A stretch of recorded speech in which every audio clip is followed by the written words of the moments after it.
number one and number one equal a great profit one when you join the forces of Andrew McInnes and Carmine Bianco.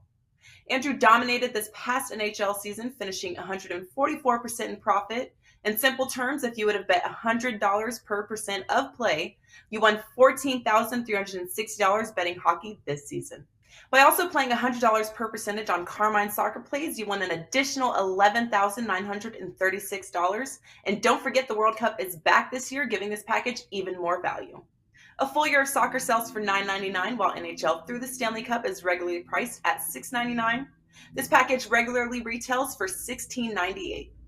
But head to either handicapper's page and get this Carmine and Andrew NHL soccer combo for only $11.99.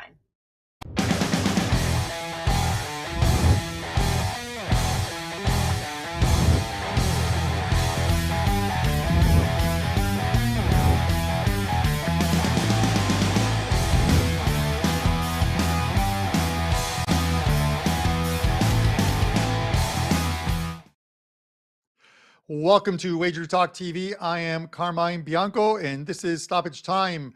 We are back after a short rest. The international break is over. EPL soccer returns this weekend, and then Champions League the following weekend. So we'll be back to our 2 shows a week next week with some Champions League and then EPL on our Thursday shows. With me from WagerTalk.com, it's Nick Borrman and Kevin Dolan, and of course, Pavlos Laguretos, my favorite guy at Sports Memo. Guys, how you doing? International break is over. I'm sure you guys are raring to go. I actually did a good job in the international break. So I wasn't. I was actually kind of sad that it finished. There were a lot of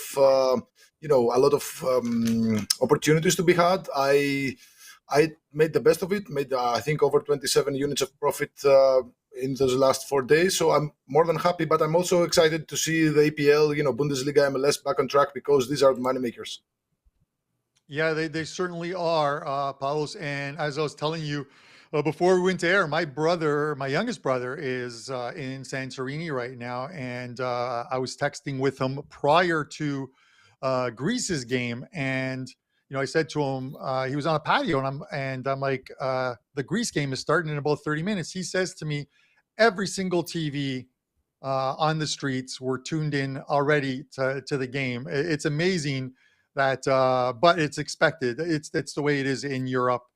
They love their football. It's True. On all the TVs. Meanwhile, here on our 10 sports channels, they're showing poker from 4 years ago. I just don't get it. But at some point with the World Cup coming in 2026 to North America, that will change, I would think anyways, but we shall see. Kev, Nick, how are you guys doing? Yeah, all good. I'm glad to see domestic action back, to be honest. I did okay in the Nations League, but to be honest, I still can't get past the point of it being a scaled up friendly, really. We all know that. So yeah, World Cup, Euros, I'm all about that. I put up with Nations League, it's fine, but I'm all about Champions League and domestic leagues coming back. So yeah, I'm happy about this weekend starting up. All right. And you were, and you still are I think the $2 capper at WagerTalk. And I think you have your play still up for $2 on your page for this weekend. Yeah, it goes off on Saturday. Carmine over on college football. So, excited about that. And Kev's absolutely, I know it's a different type of football. It's not the European one, but Kev absolutely kills it with his 4% and 5% plays up in college football. So you got to head over to his page and pick that up. It's only $2 with some great deals as well. All right, guys, this is what we're going to discuss on today's show. 3 big games, and probably the 3 biggest games in the Premier League this weekend. It's the North London Derby, first game on Saturday, that tricky 7:30 Eastern time game. Arsenal hosting Tottenham at the Emirates. Then Crystal Palace and Chelsea, first Premier League game for Graham Potter. We're going to talk about that one, and then finish it off with Sunday's Manchester Derby. Erling Haaland and the Citizens host Man United. That should be a good one. But right off the bat, guys, it's the North London Derby. So let's get to that one. Let's have a look at the odds on this game. You got Arsenal at even money plus 100. The draw is plus 266. Tottenham plus 269. Those are the openers off of our WagerTalk live lines, which you can get obviously for free on our website. Guys, before I go to Nick on this one, it's the North London Derby. And if you're ever following these teams on social media, their fans just love to chirp each other. I don't think I've seen a fan base in any sport that chirps each other like the Gunners and Spurs fans do. But, when you look at this game, like neither team has done anything wrong.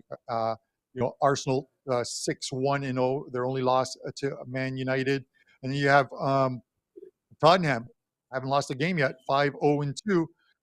My problem with this game, if you're looking at it from wanting to take the Spurs, my only problem with this game is you're looking at congested schedules coming up in this month of October.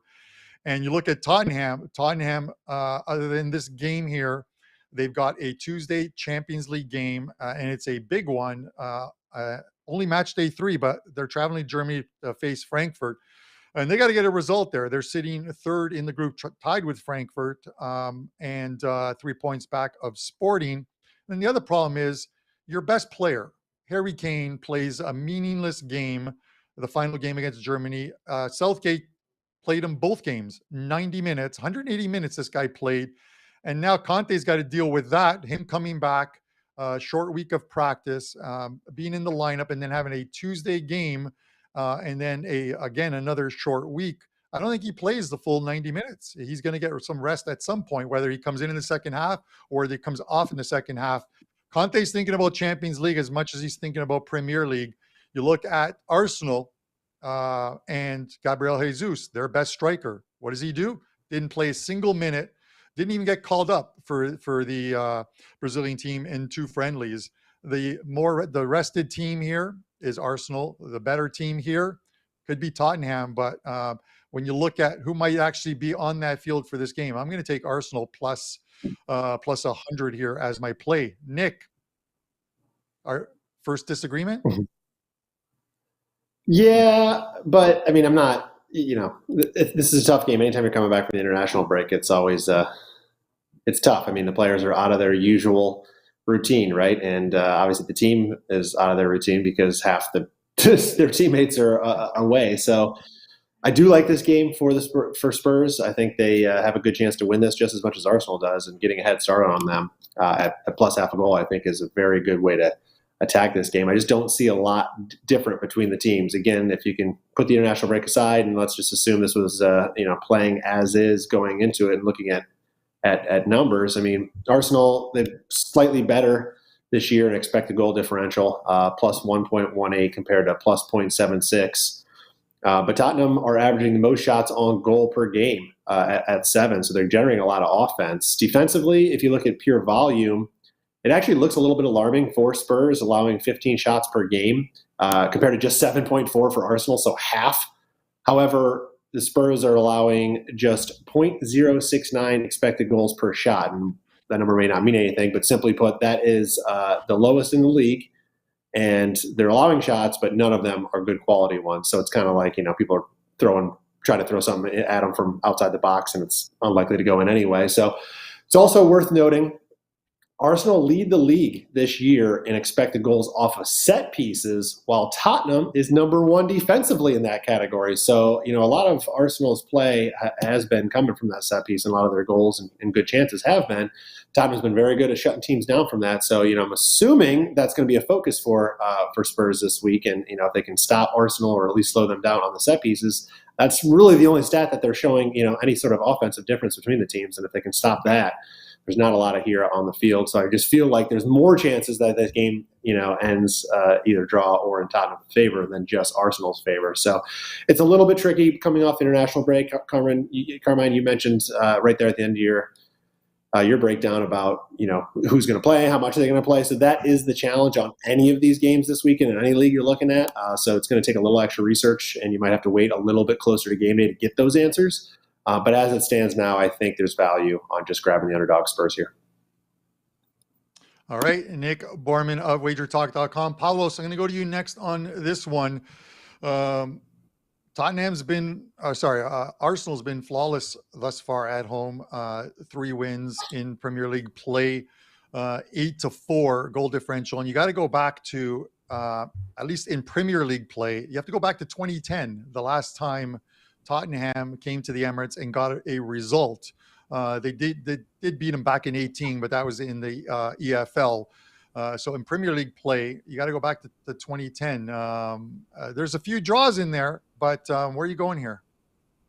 Yeah, that's true. Arsenal, they've been really good in this London derby against when they're hosting Tottenham. In recent years, they have 8 wins, just that 1 loss, and 4 draws. So they're looking to keep it up. But there is some very interesting, as you mentioned, Carmine, this international break kind of complicates things. Arsenal did not have a lot of players playing. Tottenham had the most influential players play a lot of minutes. Son, he played in both South Korea's friendlies, played 90 minutes in both matches, and he scored in both matches. Kulusevski, he played 83 minutes against Serbia and 90 minutes against Slovenia, and he got a muscle injury against Slovenia, and he's doubtful. I read today that he's doubtful to participate, so they're going to go with Son, Kane, and Richarlison up front. Richarlison played 62 minutes and 45 minutes in the 2 Brazilian friendlies.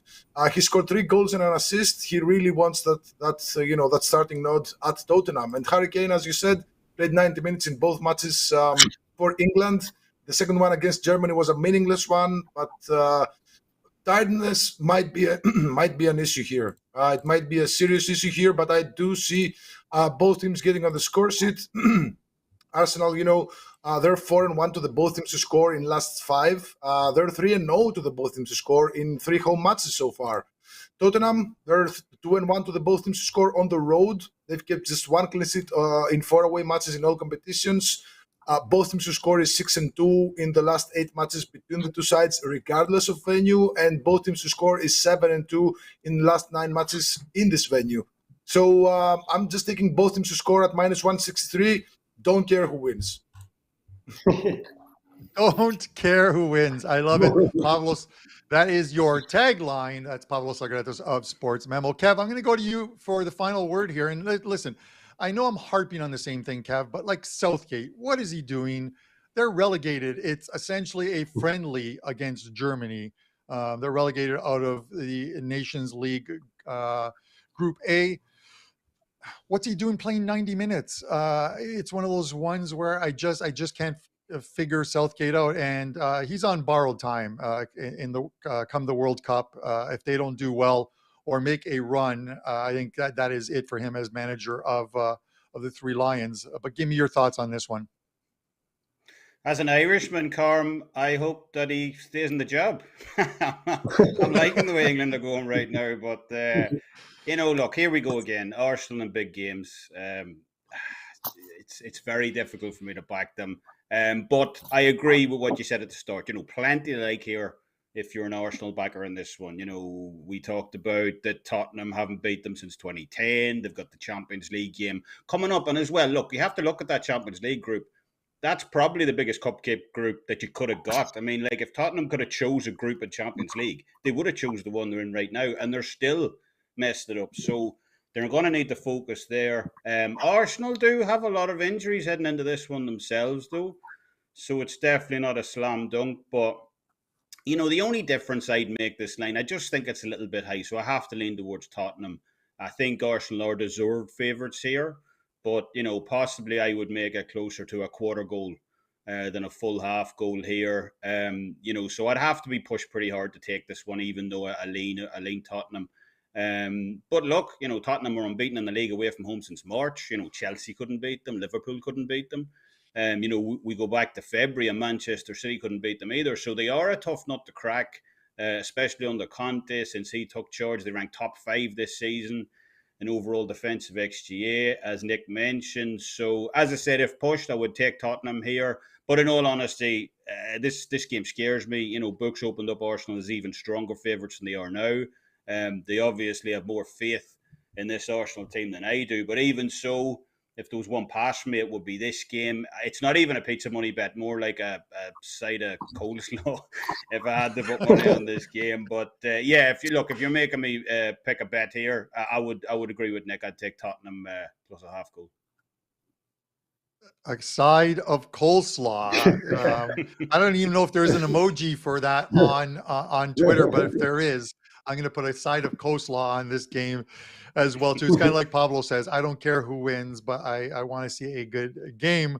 But with that said, let's get into the second game on today's card. This is a Saturday game again, Crystal Palace and Chelsea. The odds on this one, Crystal Palace plus 346 at home. The draw is plus 260.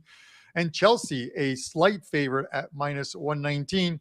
Kev, I'm going to go to you back on this one, but it's quickly. It's the first Premier League game for Graham Potter. Obviously, he took over for a Champions League game in which they drew at home against, I think it was Salzburg.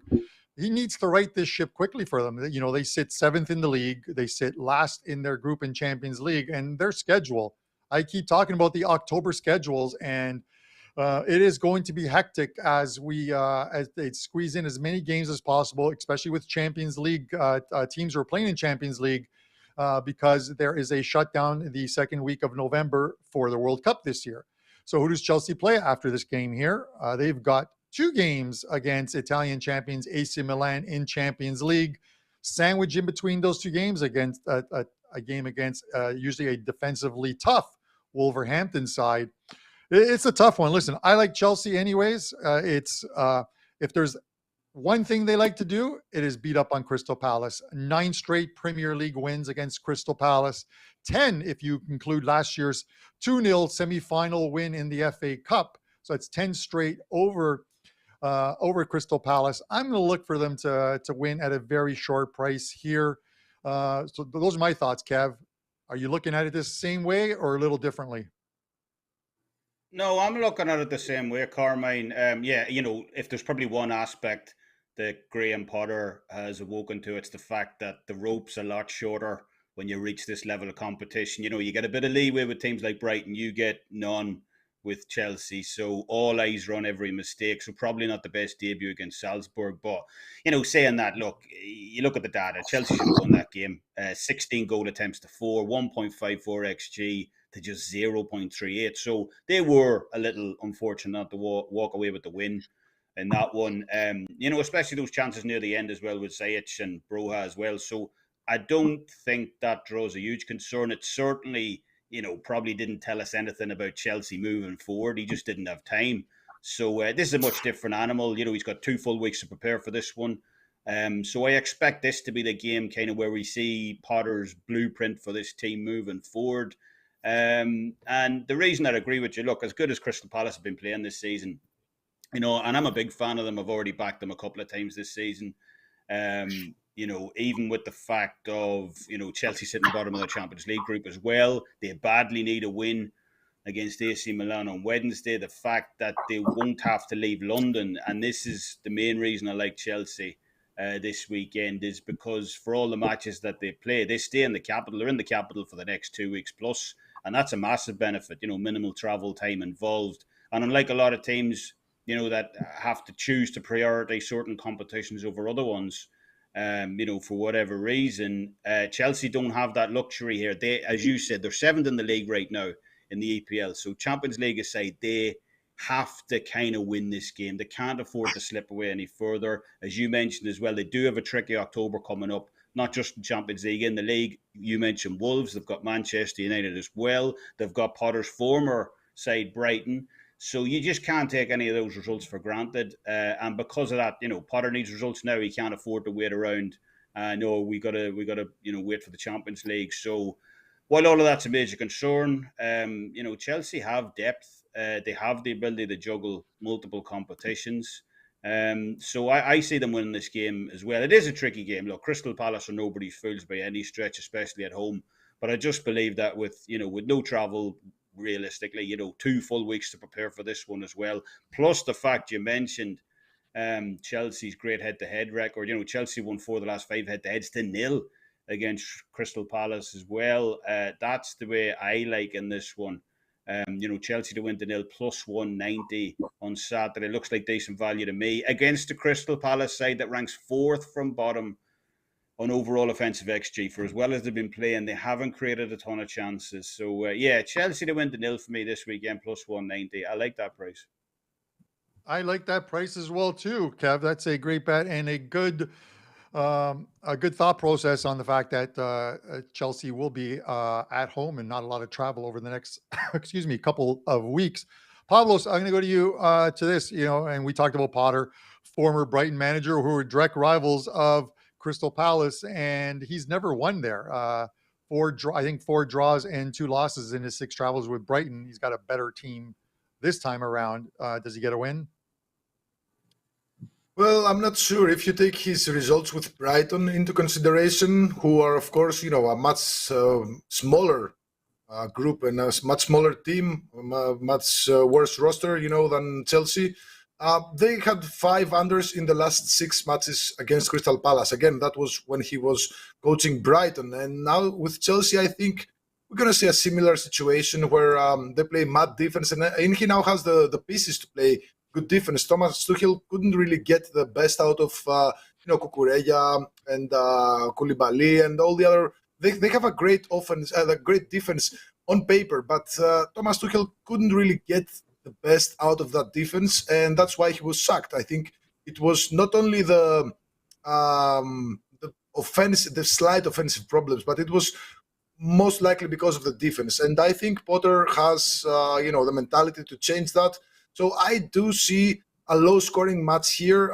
Of course, Crystal Palace, they have Zaha. The guy wants out every other summer, every other January. The guy wants out. And Chelsea were considering him in this summer transfer window, but a deal was never materialized. So I think Zaha will really want to hurt Chelsea for not picking him once again, because Chelsea are one of the teams that are usually, between the 2 or 3 teams who are supposedly interested in Zaha again every summer. So I think Zaha will want to score against this Chelsea side. I'm not sure if he's gonna do that because Chelsea, they have the numbers, they have the they have the people to play good defense, they have the coach that knows how to play good defense, and I just see this match as a very, very low scoring one. That's why I like the under 2.5 goals here. I think Chelsea, if they go 1-0 up, they're probably going to be able to hold that result.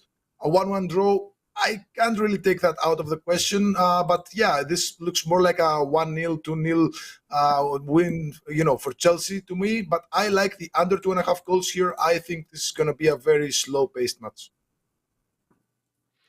All right, Pavlos Laguretos of Sports Memo. Nick, you look at it, and Potter's first game for Chelsea was that Champions League game against Salzburg. They played well defensively before conceding a goal. I think it was in the 75th minute for a 1-1 disappointing draw, especially considering that game was at Stamford Bridge. What are you expecting from this Chelsea team on the weekend? It's hard to say. I mean, to expect a lot from Potter in that first game in Champions League with not much time, it's going to be a tall task. And sure, there's been more time to get back to this Premier League game, but is it all time? I don't know. So, what is that audio? What's that audio? Not sure. All right. Okay. So, sorry, my train of thought was, I'm not really wanting to get behind Chelsea yet until we see something from them. And Potter really didn't have a chance to play with his side and his team and his guys in that Salzburg game because it was only a couple days at the helm. And during the international break, so many guys have been away. So what has he been really able to do with the team all in one piece? And it's hard to say that. So I am just not interested in getting my money on Chelsea until we see something. Should we eventually see something from him? I would think so. But let me tell you, really, if you just look at some numbers, here's why I don't want anything to do with Chelsea right now. They sit with a minus 0.13 expected goal differential per game. They allow the most expected goals per shot in all the Premier League, 0.148 per shot. Set pieces on both sides of the ball for them. They average the 3rd fewest expected goals from set pieces per game while allowing the 3rd most. And what's worse, all those numbers that are terrible, they've played a very easy schedule. They've only played one top 6 side in Tottenham. Palace, on the other hand, they've already faced 3 top 6 sides and don't really have much worse numbers than Chelsea does. And they've played, like I said, a tougher schedule, and it includes a road draw at Liverpool, who's another struggling EPL side to start the season. So, Carmine, you mentioned the one trend that is certainly not in Palace's favor, and that's the fact that Chelsea have won 10 straight. I won't be surprised if Chelsea do win this game. I just don't want to put any money on them right now until we see something from them. So if I'm betting here and I'm taking a side, I'm going to go Palace with a head start just because I don't trust Chelsea yet. All right, Nick Borrman of WagerTalk.com. Sorry, we had a brief technical issue there, but everything is good. So we are moving on to Sunday, the Manchester Derby. Let's have a look at the numbers on this one. Man City minus 293 at home. The draw is plus 480. And if you like United, you're getting a juicy plus 671 on them. Pavlos, I'm going to go to you first on this one. And all I'm going to say, well, a couple quick thoughts is, number one, it's a shame we had the international break because these teams heading into the international break were playing so well.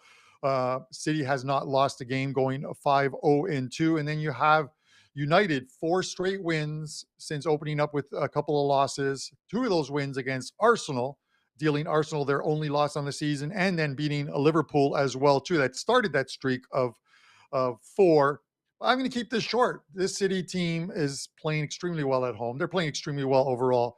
They seem to be filling that net with goals at will.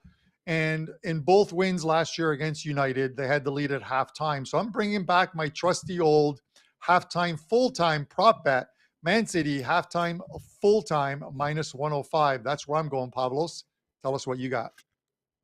That's a nice bet, I guess. As soon as as long as City don't win by more than 1 goal, because I like United here, and this Manchester derbies have been really weird in the sense that only 2 times the home side has won in the last 10 matches between the 2 sides, regardless of venue, 1 for each team. So there's usually a lot of draws or visitor wins whenever these two play against each other. Now City, they've won just 2 of the last 8 home matches against Manchester United. They have 2 wins, 5 losses, and 1 draw.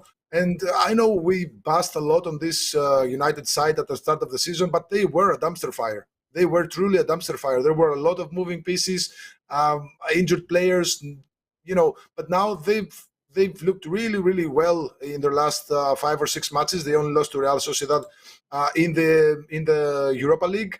But I do think with the addition of Anthony, and now with the new coach has infused his mentality to the team, I think this is going to be a winning team. Now I'm not sure if they can avoid the loss here, but I'm my hand is kind of itchy to back Manchester United with double chance here, plus half a goal at plus 230.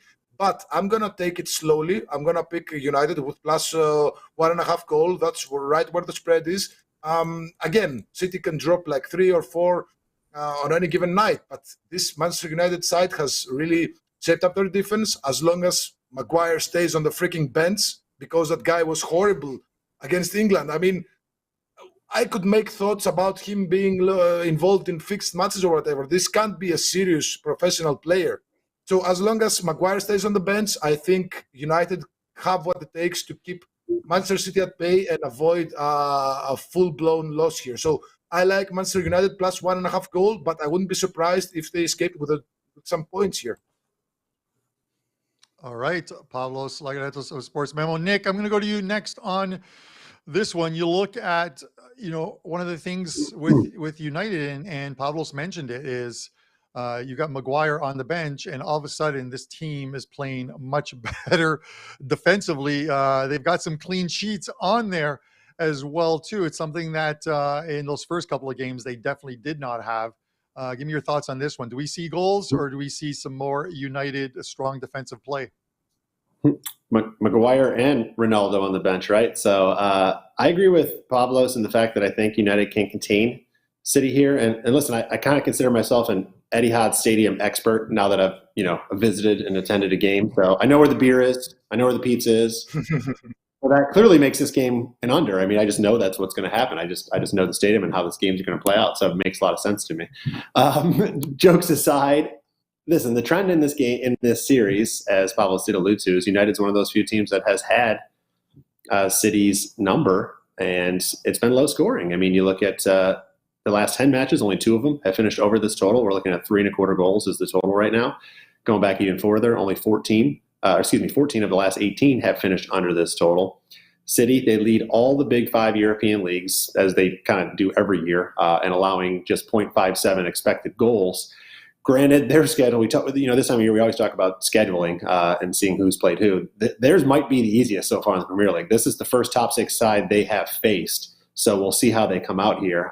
United, we know how ugly their season started, but they've won 4 straight. They went from a minus 0.4 expected goal differential in their first 2 games to plus 0.39 in those last 4, and that includes, of course, Liverpool and Arsenal in those 4 games. So pretty solid there. It's hard to know, as Carmine mentioned about the international break, it's hard to know if that momentum will still be there for United, but I think they're going to do a solid job at least at containing City. So I don't care who wins, as Pavlos says. I'll just stick to the under 3.25 goals in this one. All right, Nick Borrman, Wager Talk with the under in that one. Kev, Nick knows where the beer is. He knows where the pizza is at the Etihad, but does he know where the coleslaw is? Tell us if you've got a coleslaw bet for us. I was just thinking the same thing as he was talking about that. I'm like, where's the coleslaw stand? But look, not much to add, because like you, I would have liked to see this game happen before the international break, because United were on an absolute roll. Ever since that utter embarrassment against Brentford back in August, they've looked like a completely new team. So, as I say, I don't have a whole lot to add, but I don't think the European games in midweek will hold much of an impact. City play Copenhagen on Wednesday, United play Nicosia on Thursday. So I expect both sides to be zeroed in on this clash. And because of that, I agree with the fellas. I think United are going to be a tough out here at full strength. So, it's actually a play I'll consider making as well before the weekend. But, like I said, if I do end up playing this one, I'll be on Manchester United plus 1.5 goals as well. All right, there you have it. The last word on the Manchester Derby from Kevin Dolan at WagerTalk.com. And he's the $2 capper this week on the $2 Tuesdays, and you can get his Saturday play still over on his page for $2 with some great deals. He's absolutely killing it in American football, college football. So, but back to European football and and North America with some show best bets, and we'll kick it off with an MLS game and Nick Borrman. Sticking with that MLS, like you mentioned, Carmine, 2 games left in the regular season, but this is essentially a playoff game, and that's Atlanta on the road at New England. I like Atlanta plus 1/4 goal. New England come in 3 straight losses and just 1 win in their last 8 games over the first 24 matches of the season. Their expected goal differential is minus 0.07, just barely on that playoff caliber side. Now, the last 8 games, that expected goal differential is minus 0.95, and that is very bad. They're allowing a whopping 2.1 expected goals in those 8 games. Atlanta, they've been the better team on both sides of the ball this season, including ranking number 4 in shots allowed on goal. And offensively, though, is where they've shined. They lead the entire league, 15.9 shots per game and 5.6 on goal. And that comes to the 5th highest expected goal average, 1.71. If you know me by now, you know I never trust a bad defense to lay goals, and that's what we're looking at here. New England ranks near the bottom and is favored against one of the most dynamic offenses. I just don't like it. I don't like the form. Atlanta seem to be coming in with a little bit of momentum here. So I'm going to take the head start and grab Atlanta plus 1/4 goal on Saturday MLS. All right, Atlanta for Nick. Atlanta is also a very good show if you haven't watched it, Nick. Pavlos, you are going to the EPL in a Monday game, which it could be Brendan Rodgers' last game for Leicester City if they don't get a result. But tell us what you got. Well, it could be, and it could be not. Leicester, they're sitting at the bottom of the EPL, the only team without a win, the only team with 6 losses in 7 matches, horrible defense with 22 conceded goals, 3 more conceded goals than the second worst defense, which is Bournemouth, which conceded 9 goals against Liverpool. That's how bad this Leicester defense is. They conceded 6 goals to Tottenham right before the break. They conceded 5 to Brighton right before that. They've not kept a single clean sheet so far in the season. They conceded 2+ goals in 6 of 7 matches. Their offense does provide, though, scoring in 6 of 7 matches and scoring 2+ goals in 4 of 7 matches. Now, Nottingham, they started the season with 4 consecutive matches to the under 2.5 goals, but each of their last 3 matches had 5 goals or more. They lost all 3, conceded 12 goals, but did score a couple of goals in each of their last 2. Now, Nottingham, they've kept just 1 clean sheet in 7 matches so far and conceded 2+ goals in all 5 losses. Now, Nottingham, they bought a gazillion players in the transfer window, and I did mention on numerous occasions that chemistry is going to be an issue. Leicester, they're under a lot of pressure right now, looking for the first win of the season against a team that was recently promoted. They obviously can't play defense, so they will have to find success by outscoring their opponents. I do see goals here, so I'm going to take the combo or the combination or same game parlay of both teams to score and over 2.5 goals at even money. All right, Pavlos Laguretos of Sports Memo with a play in the EPL and in the UK where they have a king now. And speaking of kings, we have the King of Spain finishing it off with a play here. Kev, give us a play. 19-5 now in Spanish La Liga plays. So is there an Emperor Spain? I might have to upgrade myself. But yeah, I love the Spanish league. And I'm going to play tomorrow night. 2% play for me and my clients, and that's Atletico Bilbao to win and cover against Almeria over in Spanish La Liga on Friday. I said in the European preview show before the season kicked off that Athletic Bilbao were my dark horses for a top 4 finish. That was primarily based on how good this team are at home. You know, from February on last season, this team ranked as the best team in the league in overall points gained in La Liga alongside Atletico Madrid, number 1 in XG, number 1 in XGA, number 1 in expected points. So at home, this team are unreal. They've started out this season in similar fashion, just 1 loss at home all year, 3rd best expected points tally in the league as well. And they face a team in Almeria here on Friday who, you know, are coming off 3 straight losses now in the league. They haven't won a game on the road all season.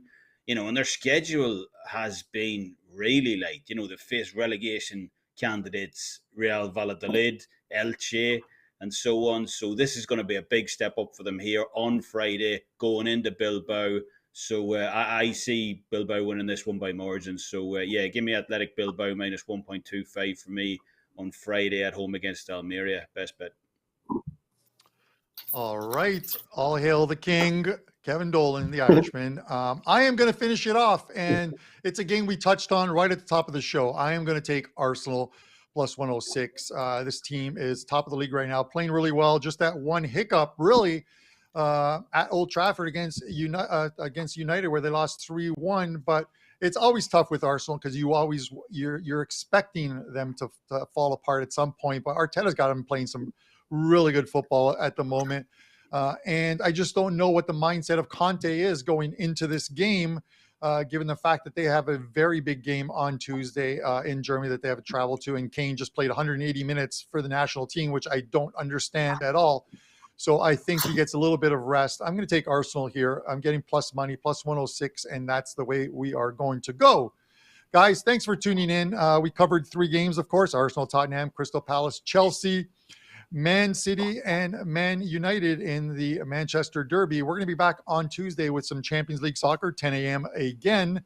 And then, of course, back in our regular Thursday time slot where we'll cover some more weekend Premier League games. Thanks for watching, and good luck with your wagers, guys. We'll see you next week. When do number 1 and number 1 equal a great profit one? When you join the forces of Andrew McInnes and Carmine Bianco. Andrew dominated this past NHL season, finishing 144% in profit. In simple terms, if you would have bet $100 per percent of play, you won $14,360 betting hockey this season. By also playing $100 per percentage on Carmine soccer plays, you won an additional $11,936. And don't forget, the World Cup is back this year, giving this package even more value. A full year of soccer sells for $9.99, while NHL through the Stanley Cup is regularly priced at $6.99. This package regularly retails for $16.98. But head to either handicapper's page and get this Carmine and Andrew NHL soccer combo for only $11.99.